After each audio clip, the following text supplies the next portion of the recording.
Welcome to Whisky.com, where fine spirits meet. My name is Horst Lüning. This is my son Ben, and today we're having a live tasting with the Jack Daniels range. And there are two sets of possibilities to taste them. There's a miniature set where the main three Jack Daniel whiskies are there, which is the Jack Daniels Old Number 7, the Jack Daniels Gentleman Jack, and the single barrel. And this will be the sequence in which we taste these whiskies.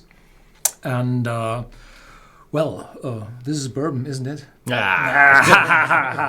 Yeah, it's American whiskey. It's American whiskey. Well, it's Tennessee whiskey. And there had been a House bill from the state of Tennessee.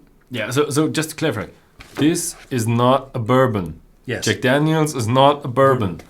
This is the most common mistake made in America. Yeah, so it's a Tennessee whiskey, and there had been a House Bill number 1084, and by Representatives Alexander, Sexton, Ryan Williams, blah, blah, blah, blah, blah. And there they state in 1944 what a Tennessee whiskey is. It has to be manufactured in Tennessee, made of a grain mixture that is at least 51% corn, distilled to no more than 160 proof or 80% ABV. So you're not allowed to distill it really high. So there's some flavor left. Yes, that's the main thing. With this typical distillation, you're able to reach 94.6. Yeah. Then they have an azeotrope. Yeah. You can't distill a higher. But what was it? 160 proof. 160 proof, 80% ABV. Yeah. Most of them distill lower. Yeah. Aged in new charred oak barrels in Tennessee. So you have to mature in Tennessee. And new, as is with the bourbon industry as well, filtered through maple charcoal prior to aging. This is the main difference. Mm-hmm. So it's filtered prior to aging. Mm-hmm. And then placed in the barrel at no more than 125 proof or 62.5% alcohol by volume. And bottled at not less than 80 proof or 40% alcohol. So in former times, the Jack Daniels Old Number 7 had 43% ABV, 86 proof, and today has 40. So this was for the mass market. Yep. So they grew a lot. We have a lot of people from all around the planet again. It's crazy how diverse it is. It's hello from Nova Scotia. Isn't that Canada, far up, very Northeast? Yes, it's Gaelic. It's Gaelic, yeah, but it's the one near the Atlantic, right? Yep. Kuala Lumpur, Malaysia. Very hot. Belgium, California, and I think last time I said something wrong about, or maybe you haven't aired that yet, about the straws in California. It's not illegal to have straws in California. As long as they are from straws. No. Even plastic straws. I've fallen trapped to the right wingers making fun of all the Californian liberals. But I think the actual law is you're not allowed to give someone a straw upon not requesting it. So if someone just orders a Coke, you're not allowed to give him a Coke with the straw. If he says, I want a Coke with the straw, then you're allowed to give him with the straw. Or something like that. It's really strange. I thought our administration is so foolish all around the world. Yeah, we always think we have the craziest laws in Germany, but when you go to America, in Florida, you're not allowed to have sex with a hedgehog. What? Okay. So California, Manchester, England, Florida, New Mexico, USA, Scotland here. How are you all? Yeah, we are fine. Okay. Yeah. So now we have figured out... 5 minutes and now... 50 people watching. Coming up. So now we've figured out what we are having today. So it's Tennessee whiskey with this special filtering, and we're coming to that later. Yeah. So... Jack Daniels is the most famous, most well-known whiskey in the whole world, I think, isn't it? Close to. Not really. It's not the most sold, but it's the most famous one. Depends who you are asking. So it's famous, and they did a lot. So there's that guy from Mosul, Iraq again. Finland and India, Delhi. Nice haircut, dude. Oh, thanks. Okay. So you were saying? Sorry. So there are very, very few distilleries in Tennessee, and they would have been, would have had no chance against the bourbon guys in global marketing. So they decided they have their own set of rules. So they said, bourbon is bourbon, stay there, we're making Tennessee whiskey. And then they had the chance to be on top in their own range of... But this has been established during a time where I think it was after Prohibition. Sorry, after Prohibition. After Prohibition, yeah. So let's dive a bit right into the whole thing about Jack Daniels, and let's talk about what Jack Daniels is. Jack Daniels is a distillery founded by Jasper Newton Daniel without the S. The name is Daniel, and Jack Daniels is it's the whiskey from Jack Daniel. Yes, he was called Jasper Newton, but everybody called him Jack. So Jack Daniels. It was founded in 1875, and when you go to Lynchburg County in Tennessee, that's I think a 2-hour drive, 3-hour drive from Atlanta. So all the international flights come in through Atlanta. I did so in 2015 and visited the distillery, and it's a really nice place. In 1944, I think some Bourbon Act was passed prior. I think it was it Roosevelt, or who was 44? I think Roosevelt. Still Roosevelt, afterwards was Eisenhower. After Eisenhower was Roosevelt. No, other way around. Was Eisenhower after Roosevelt? Eisenhower fought in the war and then he became president. That's the way around. Sorry. Yeah. He was alive back then, but so it was Roosevelt, and Jack Daniels was not happy to call this stuff bourbon. So he went to Theodore Roosevelt and said, "Hey, this is not bourbon. This is Tennessee whiskey." I think he sent him a barrel or a case, and the story goes he tasted it and said, "Yeah, this is something different."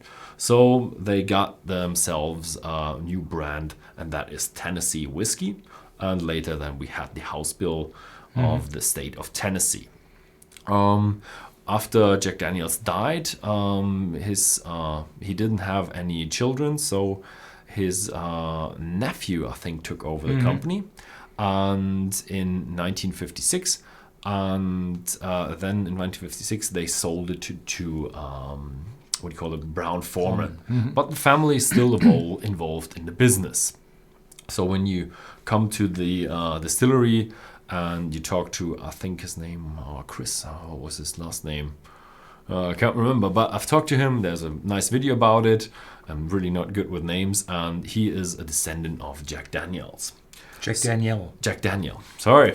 Jack Daniels' descendant. Yeah. And now it's a Brown Forman Corporation, but the Brown Forman Corporation really takes good care of the Jack Daniels distillery. And here you can see the visitor center. And in 2012, they actually got a law passed, I think in Lynchburg County, that they are still a dry county, but all the distilleries in the county, Jack Daniels, are allowed to sell their own product to visitors. I don't think they are still limited to 1 or 2 bottles, and you're not allowed to have more than 2 glasses on a tour or something like that. I don't know, some crazy law. But they're now allowed to sell their own stuff, even though Lynchburg County is dry. And fun fact, all the counties around Lynchburg counties are not dry, so you only have to drive about 5 miles and you can get your liquor store. Yeah, so much to that. Now we come a bit to the person. This is Jack Daniel, Jasper Newton Daniel. And he was a southern gentleman with the blazer and the vest and the mustache and everything. He was, and the hat. So he was really a traditional southern gentleman. And when he founded the distillery, when he brought up his own business, he was, I think, still a teenager. So he was really young when he brought up the business. And 1875, was that just after the war or before the war? Civil War? Closely after, I think. 76. But I think he still experienced slavery in his in his early years. So that's how far back Jack Daniels lived. So now we come to, why is Jack Daniels so great? Why is this the biggest brand in the world? And that's first thing about it is its ingredients. Here you see the water source of Jack Daniels. This is actually where the water source exits, and as a visitor you can actually go to this place and you can take a sip of the whiskey, and this is of the water, and this is actually the water that the distillery will turn into whiskey. But they tap the water source a bit more upstream, because there could be some birds, here, and visitors coming there, so there could be something that is polluting this water source, so they tap it further upstream where nobody can reach it, so they get the cleanest water. And as you can see in this picture here, the stone is actually in layers, as you can see here at the top, and that is really important. And after I visited the distillery, I took a picture from the interstate, and this is what I saw. And this here is limestone. Limestone is a special stone, sediment stone, and that is very important. The limestone in the southern Kentucky region and the northern or middle of Tennessee is all limestone and very, very rocky. So all the water that goes into the ground is actually filtered through this limestone. And what the limestone does is it takes out all the iron. So the natural water in Kentucky and Tennessee and southern Kentucky is actually really, really low on iron. Back in the days, you couldn't filter out the iron. So now all the other whiskey distilleries have to filter out the iron, but Jack Daniels don't have to do that because they have naturally good water. Second part of the quality is the grain. And you might think, it's the very secret for the old number 7. What is in this? Nobody knows. No, actually, we do know what's in there. And that is 80% corn, 12% rye, 12% malted barley, and 8% rye. And as you said, more than 51% corn. They have 80% corn, so they're well above that. But what is really important is the 12% malted barley. Because what you do with this grain is first you grind it down and then you mash it. And during the mashing process, if you would only have corn, you would have to add enzymes to split up the starch into sugars. But as you have malted barley, you have these enzymes within the malted barley that tries to convert the starch within the barley into sugar. So these enzymes also work on the corn, and about 10%, 12%, somewhere in this region is the amount that you need, that you don't have to add any enzymes. So in some big industrial scale distills, except for Jack Daniels, they sometimes use artificial enzymes. So as Jack Daniels has a bit of a tradition and they want to have a natural product, they don't do that.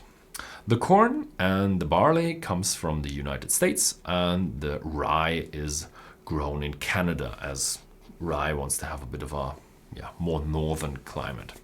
But as I said, industrial style distilling, you see a lot of trucks going in and out at the distillery, and they have 12 really, really, really big silos. So they are really on a very, very big scale. Yeah. So much for that. I think we'll start with the first one. Or you got something to say? A little bit in addition. You also are able to cut the starch into sugars by heating and pressure. Yeah. So heating and pressure will cut it up, and those heating processes use a lot of energy, and it's not that natural. So they stay with this. The sequence in which we taste is from left to right, and we start with the standard Jack Daniel's number 7. Then we move over to the Gentleman Jack with something special, and then the single barrel comes in last. And have first sip. I have someone saying something. I didn't know that about FDR and Jack. I don't think Jack did go to Washington, D.C. And the problem is, I've heard that story from the distillery, but I couldn't get any evidence of that. So if you do know any book or anything where it is written down, I'd really like to get the details about the story. So take the story with a grain of salt, because I really can't prove that story. I've heard that story somewhere down in Tennessee, but I really don't have any proof for it. And I'm not sure if there is actually any proof. So long ago. So what's typical for Tennessee whiskey, as for the bourbon as well, is it's uncolored. Yeah, so this I is, had that question here. Hassan Kelsey, are there any rules about coloring whiskey in America, Tennessee or bourbon? So, just as I started, the addition of artificial color is prohibited. So there's also no need to add color to the whiskey, because you always have to have fresh casks.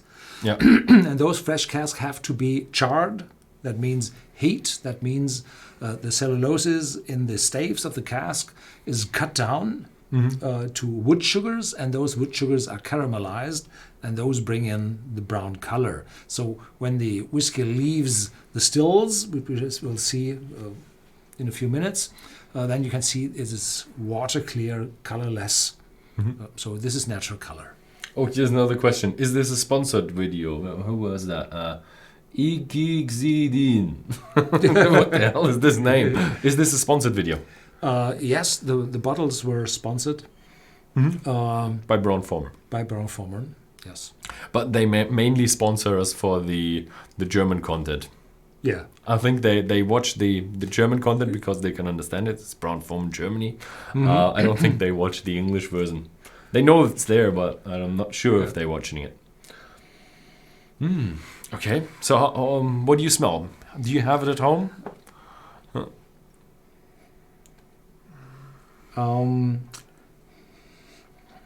This one is sweet.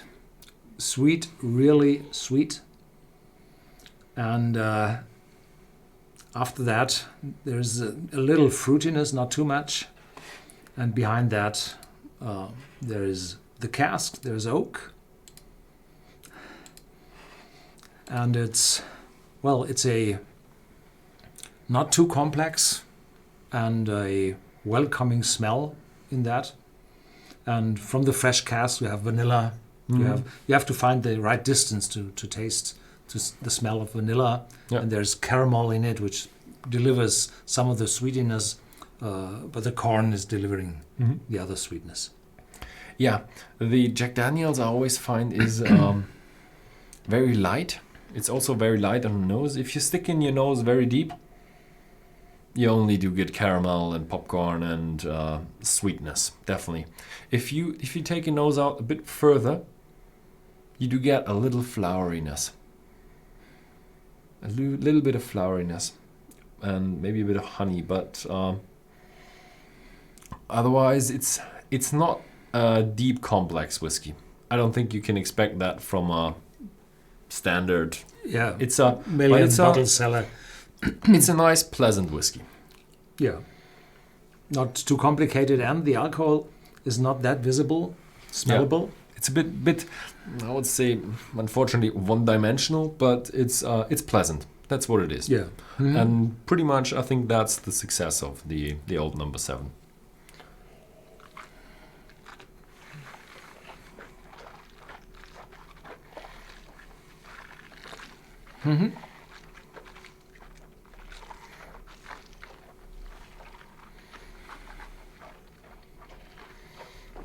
Again, sweet, a little fruitiness as well. Then yolk comes in, and yolk's getting stronger. Yeah, after a few seconds, the oak is dominant. And this is typical for a whiskey which is very often mixed with Coke, so that you're able to go through the sweetness of the Coke. So you need this oakiness in it. When you have it in your mouth, initially really sweet, but as you said, the oak's taken over. So you really realize you have a whiskey in your glass. It's been matured in wood casks. What I find very nice is that it's really, really smooth. It's definitely not attacking. It's only a 40% ABV one, and it's really pleasant. You can sip it without having much of a hassle. And the aftertaste is not that long. The oakiness is vanishing. Yeah, and it's a sipping whiskey. So this is kind of dangerous with this one. So it's not complicated, shows oak. And this is, well, you have to use always fresh oak for an American, for Tennessee whiskey, or a whiskey with the Bourbon Act behind it, which Tennessee whiskey has as well. You need the oak. And in former times, there had been a Jack Daniel's with a green label, a dark green label. And that one was only matured for 3 years. And today it's said that the Old Number 7 is matured for 4 years. And 4 years in fresh oak cask will always deliver oak to the whiskey. Yeah, definitely. There's no chance without. It's definitely strong oakiness in there. Yeah. And the thing is, we come back to that when we go to the maturation. I have some question. Can't find it anymore, but somebody's asked me. Here. Was EQ07, strange name. Benedict, which year did you visit the Jack Daniel's distillery? How are the sales of JD whiskey in all European nations? Okay, I visited the distillery in May. Or was it June? May. Probably May. Yeah. May 2015. And I was there in September 1998. Yeah. Yeah. So sometime between that. And sales quadrupled in that time. And I think back in the days there were not that many visitors. Yeah. I've asked them, and they said there are 220,000 visitors per year, and the whole Bourbon Trail, and I think they're on the Bourbon Trail, even though they're not the bourbon. But the whole tourism around the whiskey distilling business is actually booming. It's actually going up. So I bet they're higher right now. They have probably been growing. So the whiskey sales of JD in European nations, we're only selling to Germany, so you can only talk about Germany. But I think they are fairly similar to the other countries. Maybe France is a bit heavier on the whiskey. It's not that much. We do have it at the gas station. That's kind of our liquor store, which is a bit strange because it's driving and but it's officially called traveling essentials. Essentials for traveling. Yeah, I really need the essentials for traveling. But after 10 p.m. you have to close the liquor. Really? I think so. No. That's the only place where you can get. I no longer go to the gas station. You have an electric car, huh? Yeah. The thing is, it's a party drink. The JD. The higher ones we do sell, and I think we're pretty much the only ones who sell them quite regularly. The expensive shops, or the what do you call it, the specialized shops, sell the higher qualities. And Europe is not getting on such a bourbon hype as I would recognize it from the US. It's just US has that slowly growing patriotic thing. It's growing a bit better than the other what do you call it, countries. So it's coming up. It's coming up.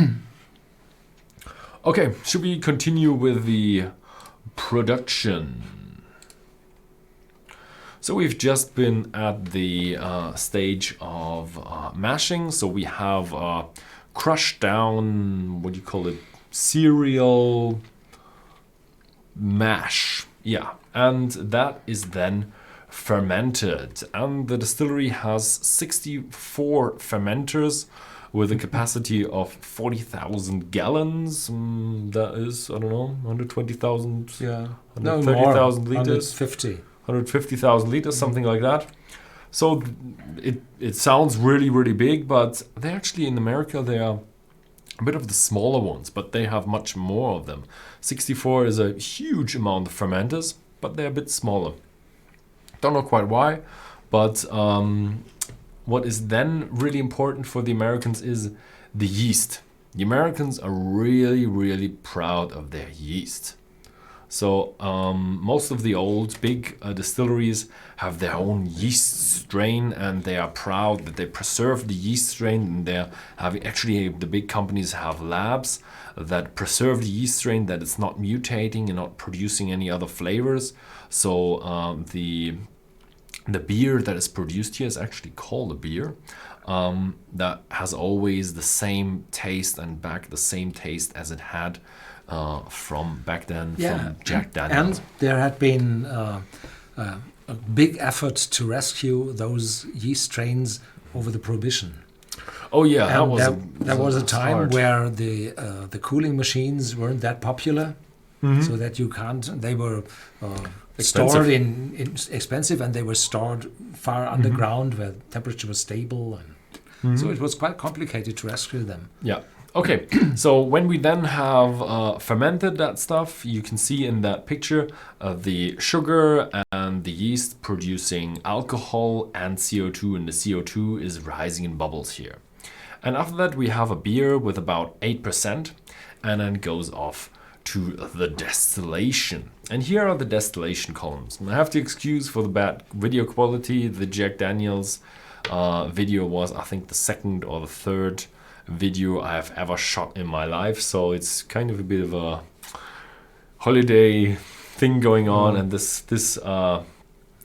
pan has been a bit fast, so I'm slowing it down, and it's not really that good. But what you can see here is you have a lot of these spirit safes, and I can show you a picture that is actually much more nice. You can see this is the still number 1. This is where all the tours go through, and you see you have that big still with 61,714 WG. I think that is something like weighted gallons. I'm not quite sure what that unit means, but it's a very, very big column still. So this has actually sections, and the sections are then on top of each other, and this is all made of copper. And this is one of the things that makes actually whiskey great, that we always distill whiskey in copper stills. There are very, very few whiskeys that are not distilled in copper stills, and they kind of taste a bit,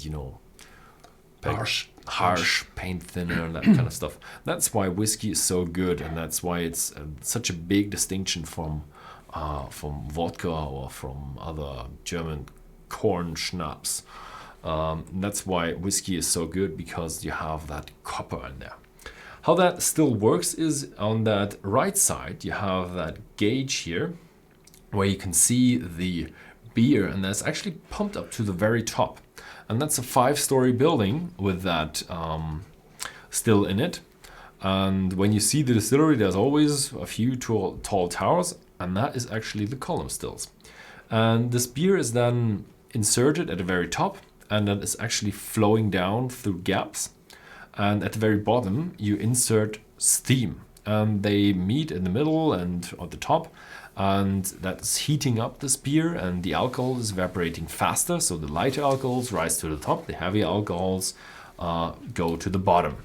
And this is a very continuous process, and they actually never stop distilling. And after the stuff, the white dog gets out of the still. It's not quite white dog yet, because it still has to go into the doubler first. And the doubler is kind of a ugly pot still. I don't have a picture of it. But it's closed. It's closed, and it's more about the touching of the spirit to more copper. Yeah, so you're evaporating the raw whiskey, and it condenses at the walls of the copper pot. And this, close contact with the copper leads to catalytic conversions with heat. And then these harsh compounds are converted into more tongue-friendly notes. So, and now we're coming to the part, now that we have the white dog, the raw whiskey, the white whiskey as they sometimes call it, we have the Lincoln County process.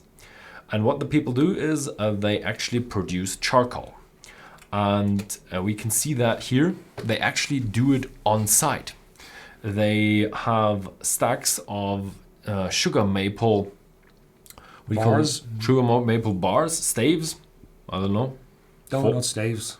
3x3s or 4x4s. I'm not sure. They look kind of just lumber. Yeah, just lumber, and they stack it up, and then they light it on fire. And they actually do light it on fire with raw whiskey. They have a cool bottle on it that says "Whiskey for Destruction." Yeah, and this is how they light it on fire with that flamethrower of whiskey, and then the fire gets really big. It's burning really hot and bright and extreme fire. But as it actually turning into charcoal, then you would actually get to a point where it's turning into ash. And right at that point, before it is turning into ash, they actually hose it down, and then they have a big hunk, a big heap, a big pile of charcoal. And what the distillery does is their charcoal is not small enough. So what you need as for filtering material is a very big surface area. So they take the charcoal and they grind it down a little bit. That machine is right behind us here, and this is a very, very old machine. Unfortunately, they don't show you that process. The burning process is shown at the distillery about twice a week, and it's rare. You rarely get the chance to, so you really have to be lucky to see the process of burning the wood, because you really get a lot of wood for the process. Yeah, and that's me in 2015. Yeah.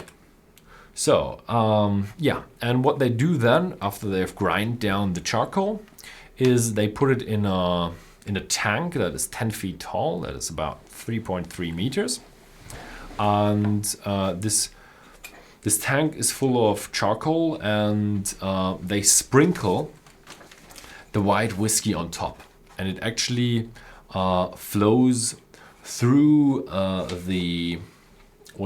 flows through the charcoal, and that filters out really unwanted problematic substances from the whiskey.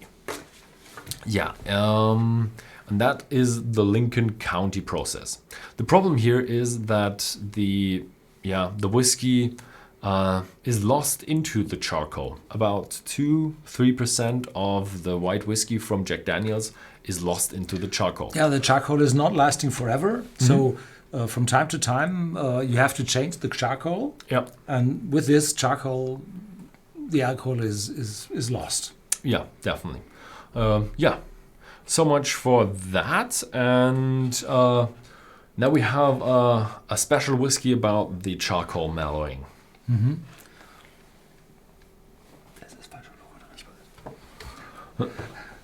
Okay, so the next one is the Gentleman Jack, and the specialty of this one is that is not only filtered before the maturation in cask, but it's as well filtered afterwards. So this one is filtered twice, and therefore it says double mellowed here at the screw cap on top, and it's a little lighter in color. What's important is that the content or the raw whiskey, the White Dog, is exactly the same as it is produced for the old number 7.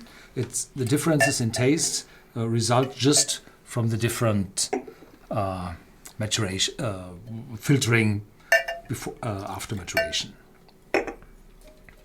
The Gentleman Jack is not always available around the world, so it's I would say less than 10% of the sales figures will be Gentleman Jack, if not 5%. Mm-hmm. Okay. And so it's not that popular.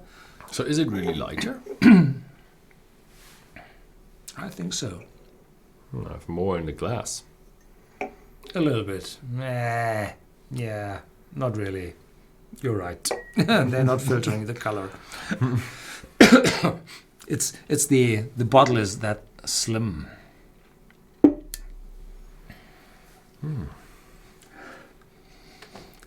Very light on the nose, and you're able to smell the alcohol. It's just 40% ABV as well, but the taste is so smooth that you can smell the alcohol right through. There's a lot of vanilla caramel as well, the fresh casks, and there's more of the fruitiness or flowery notes in it. Yeah, quite light. Yeah, it is a bit lighter. Definitely lighter. I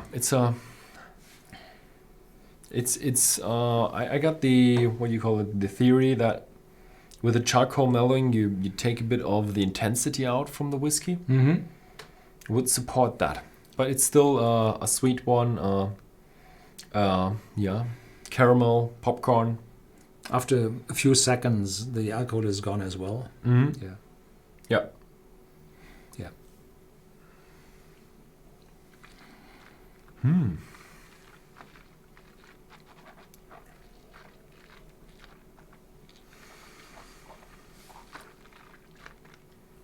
First, it's light and oily, and afterwards, yeah, still oily and light, and then a little oakiness shines through as well.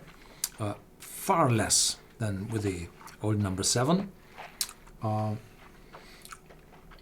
It's very pleasant. It's very sipping, and the aftertaste is not too long.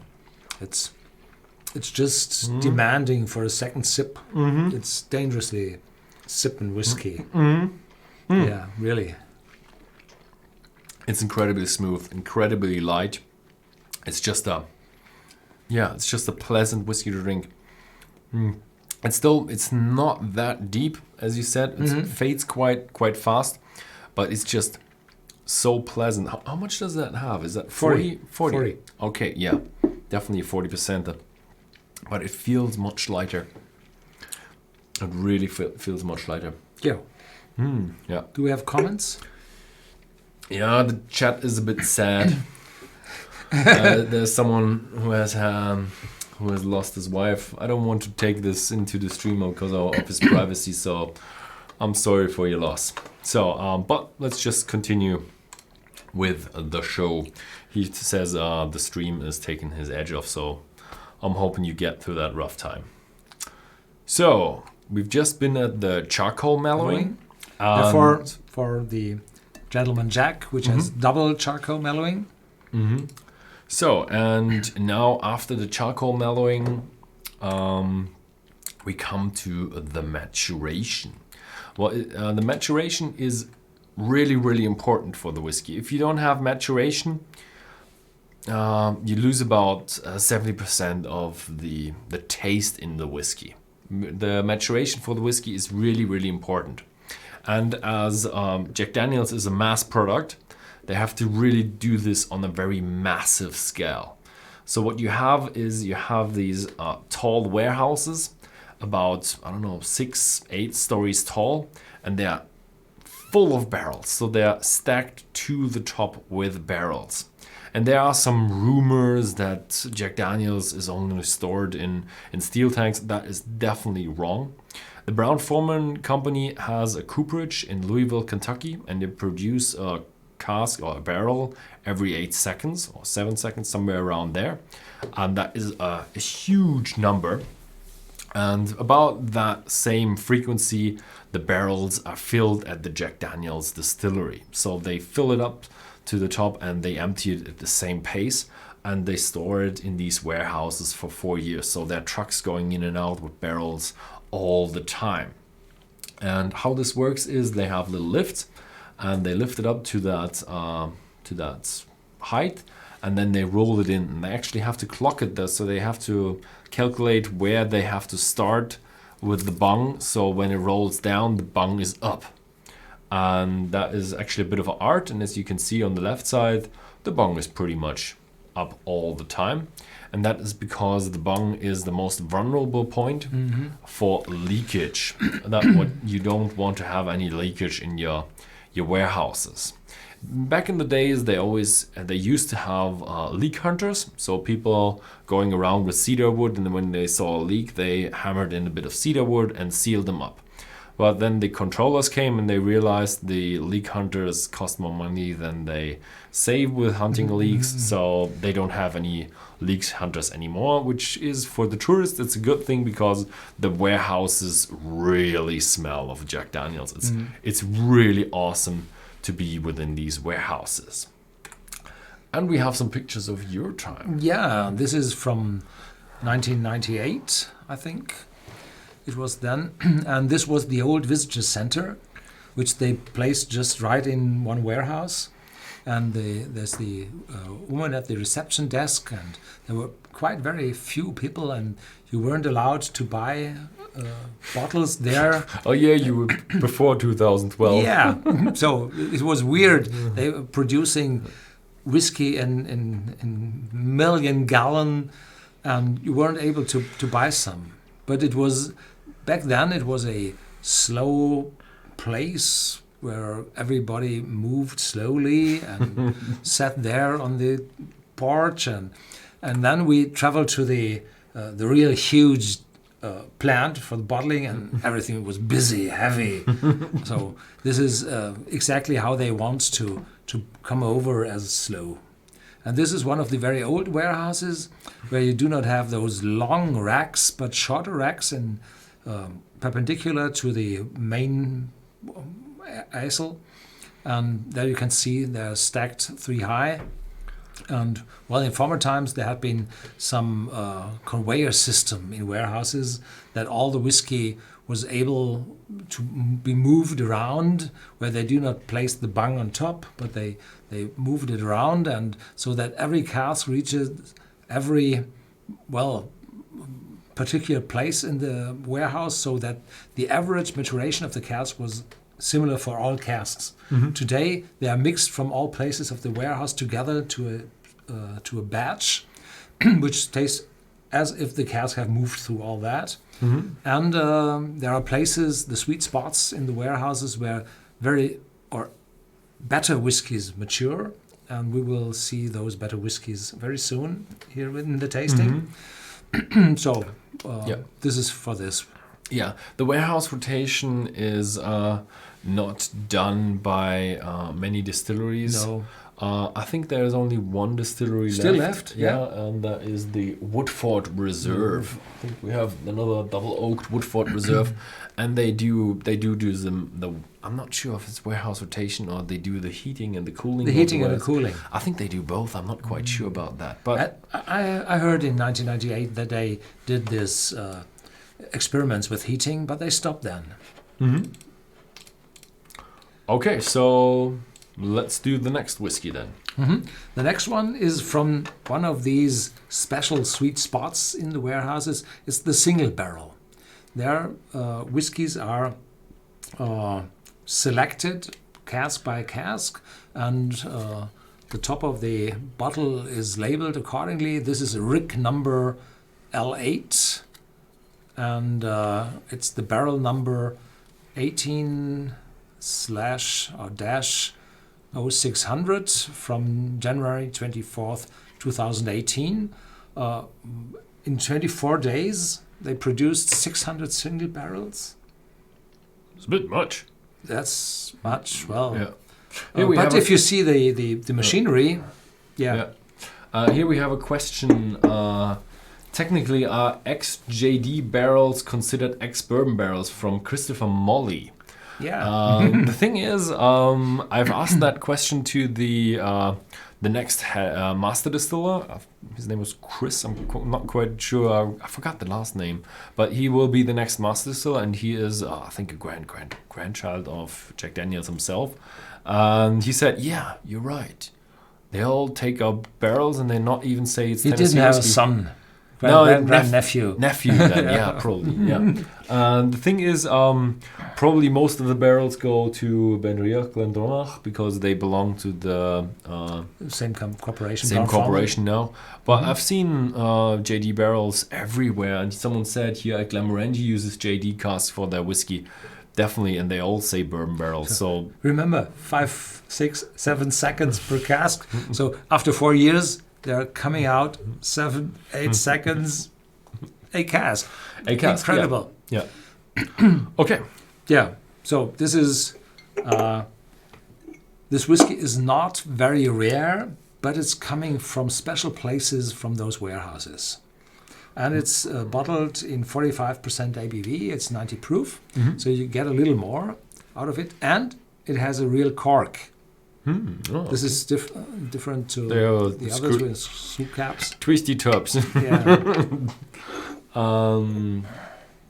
Yeah, here says Christopher Molly again. Now that Brown Farman owns Glendronach and Benromach, will the JD barrels be exclusive to them? Yeah, I don't think so. Not that I big. think they have too many barrels, and the thing is, the barrels have to go somewhere because they are actually worth something. Barrels are not cheap, so probably there are a lot of people buying them from all the different distilleries.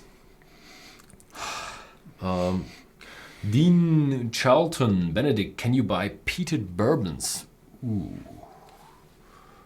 I heard once of a peated bourbon. I do know of a smoky bourbon from California, but the typical difference is not between rye and bourbon. Is there a gap in the market that needs to be filled? Mm-hmm. Can you smoke corn? Why not? The barley. Barley, but that's 12%. 12%. Yeah, then you have to smoke it really hard. Yeah. More. So I don't know any one of them. No. Ooh, there's more in it. This is definitely very, very intense. There's a lot more in it than in all the others. There's even stronger and more than in the old number 7. And it leads to, there's a lot of oak in it already in the smell. There's leather, caramel, vanilla as well, but on a very intense scale. Sweetness as well.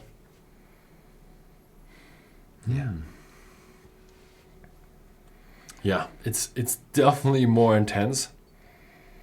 It's just booming, and the thing is it 40? No, it's 45%. Definitely, and it's packed with sweetness, caramel, but still it's very round. But amazed how intense it is. Yeah.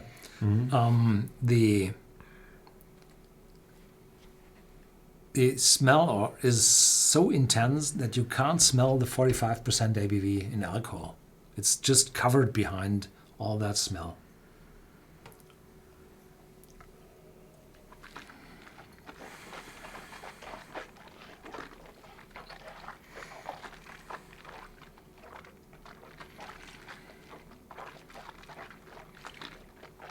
Mouth-filling, intense, just going over to little licorice. Yeah, very deep. Oakiness coming through shortly afterwards. So first is oiliness, then the oakiness comes through, and the licorice comes through, and then oiliness. The oak appears, and there's this old leather chair still present, very massive. Full. Definitely got a different mouth feel, yeah. It has oakiness, it has oiliness. It still has that whole flavor that you know of Jack Daniels, the sweetness, corn, syrup, popcorn, caramel. But the aftertaste is heavier. It's going a bit lot longer more. and it's a bit stronger on the oak. Yeah. Oh, there's another question. Steve Chairns, am I right in saying Glenmorangie own a forest in the USA where they make barrels from the trees and leave the bourbon? No. Lease it to the bourbon companies? No, Never they heard don't. of that. No, it's the Ozark Mountains. They get the timber from there, Yeah. but they do not own it. I've heard a company that bought the oak forests, but the barrels are usually done by Brown-Forman themselves or by independent staves. Yeah, And I think they are sold from them. there you have this Kentucky and Tennessee just close together, and on the western side there's Missouri, and they are in the Ozark Mountains where the weather in winter is quite rough, and the rings of the oak are very thin, and so the oak from there is very, very special. Yeah, I smelled those against each other, and the single barrel is much more intense. And against the Gentleman Jack, it's really. Oh yeah, yeah. So depending what you intend to have, if you have an aperitif, digestive before your meal, the Gentleman Jack would be the right one, and the digestive afterwards is the single barrel. If you want to have with a Coke, and it's old number 7. Yeah, I do like the single barrel best. Yeah, But I did have a lot of other Jacks, and here's a guy, UNSN 88. Hey guys, what's the Jack Daniels in green box sitting on the shelf behind you? Here it is. It's not a subscriber, huh? Yeah. It's a legacy edition. They try to reenact how the old whiskey was done, and so this is kind of the old-fashioned way, because Jack Daniels always used to make his whiskey in green bottles, and he also shaped the square shape because he was a greedy man. And so he pinched the pennies and he realized, you can pack them much closer together. But I don't think he sold many of the bottles, because back in the days it was customary to actually sell barrels, and they rolled them into bars, and then you had to tap them, and people came with to drink a tumbler full of whiskey, or to get their jug full of whiskey as well. And yeah, Jack Daniels, this was kind of the standard range, the entry level. But if you want to get into Jack Daniels, it has more to offer. They do have a single barrel cask strength now. I think I already have it on the video blog. I tasted it. There is the Rye. There's the rye, which is Very much new. more intense. And it's not a Tennessee whiskey, because it doesn't have 51% corn. It has more rye in it. That's why it's called a rye whiskey. But rye is really a rough one, so you really have to like it. But rye is back in the days when Pennsylvania dominated the whiskey distilling business, so it's kind of after the War of Independence and not the Civil War. Pennsylvania dominated it, and there they grew more rye. Rye is more grown in more northern regions. Now it's Canada. And so the rye is really intense and rough. And then we have my favorite, which is the Jack Daniels number 27 Gold. And that is actually quite a piece of technology, because all the whiskeys are matured in oak barrels except the number 27 Gold, because that is matured in oak barrels to be able to call it Tennessee whiskey. And then they extra matured it in sugar maple barrels. They actually made it possible to build an airtight barrel of sugar maple, and that really gives you a really different flavor and a really interesting Pancake sugar with syrup. Yeah, pancake with syrup. Yeah, it tastes a bit like breakfast. Yeah. So my favorite is the Sinatra Selection, which has the typical casks, but they are how it's called, grindings in it to increase the surface. So this matures a lot more faster because the inner surface of the cask is bigger. Yeah. Jet Stark. Are these barrels later used to age Tabasco hot sauce? I've heard about this. There have been some, yeah. The thing is, the whiskey maturing business and whiskey barrel industry, I think it's the biggest. It's these are the guys who have the barrels. So Tabasco is eaten pretty regularly, but I don't think they're as big as the whiskey industry. So I would guess they have to cling on to that. So sometimes they probably buy from independent staves or JD or Brown-Forman, but maybe sometimes they buy used barrels. Maybe. Yeah. Do you get any collector bottles not available in the US? Do we? We just No, had not one really. collector bottle for the German, what do you call it? Gewinnspiel? Lottery. We did a little lottery and we had a giveaway under the people who actually bought the tasting sets with us and tried it with us.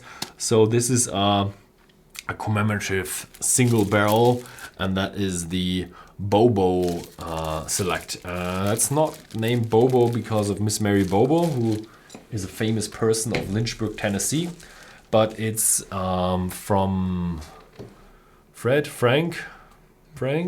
I think Frank, not quite sure. Bobo, so Mr. Bobo, the 5th master distiller of the Jack Daniel's distillery. When you told about Bobo, I had an invitation into the guest house. The Miss Mary Bobo's Bobo guest house. And Very we nice had guest house in Lynchburg, Tennessee. We had a very old meal with old corn species and no alcohol at all, and lemonade, Lynchburg lemonade. So it was very impressive. Yeah, more questions? Was EQ07 Ben? Where do you plan to visit the next distillery? Ireland? Is Horst gonna accompany you? No, the next one is actually pretty soon, and I hope I will do maybe a few live streams. Not quite sure. Maybe it's exclusive to Whisky.com because most of the people I interview are in English. And I'm gonna go to Scotland again. I think the next 5 trips are gonna be to Scotland because there are so many whiskey distilleries. And no, I'm gonna drive on my own. But we hired what do you call it? Cameraman, and maybe you have seen the 360 degrees video on our channel, and we hope to do a few more of them.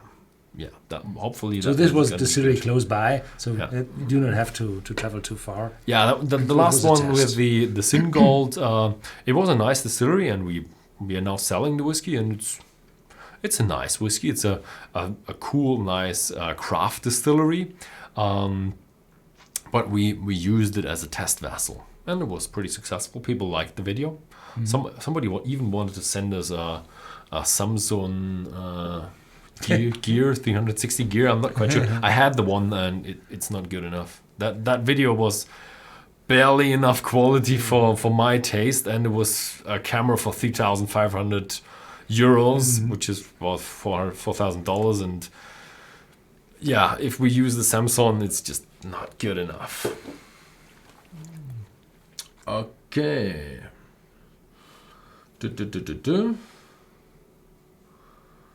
So, would be a great video. Have you been?